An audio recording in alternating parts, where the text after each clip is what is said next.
အခုကဒီမှာမနက်9 နာရီနဲ့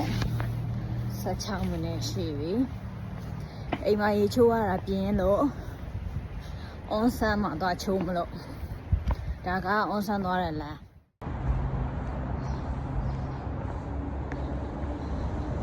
အေးစေးပဲ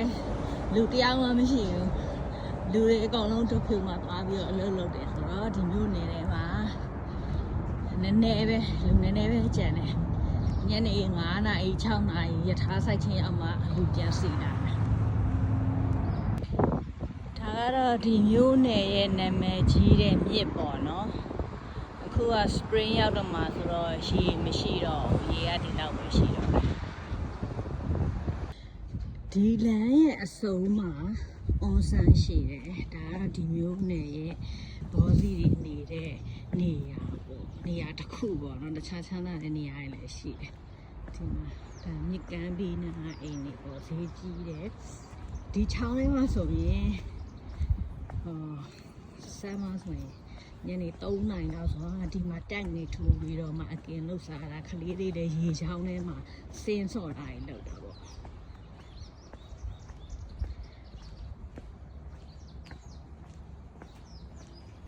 လေအေးလည်းတိုက်တယ်နေလည်းပူတယ်အခုသွားမယ်အွန်ဆန်က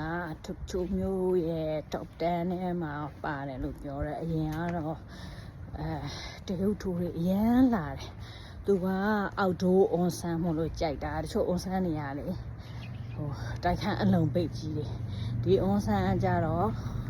အောက်ဒိုးအွန်ဆန်ပြီးကြတော့သူကblack water အွန်ဆန်ပေါ့နော်ရေအမဲတွေ mineral တွေပါတယ်လို့ပြောတယ် natural အွန်ဆန်ပေါ့အဲကြောင့်မို့ကြိုက်တာဒီမျိုးဒီလိုလာရင်တစ်ပတ်တစ်ခါအများနဲ့သွားတယ်အခုကကြတော့မျိုးနယ်ပြောင်းတော့မှဆိုတော့ဒီကိုတိတ်မရောက်ဖြစ်တော့ဘူး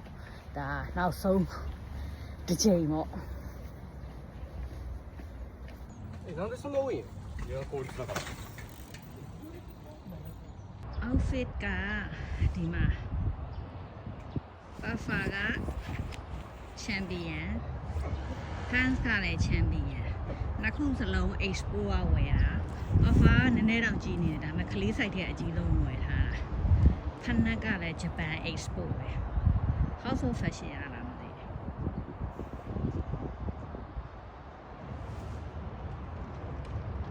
โอเคဒီမှာ on sign ရပြီအပြန်ဘေးတင်တာတော့အသေးလေးပေါ့နော်အထဲဝင်သွားမှာ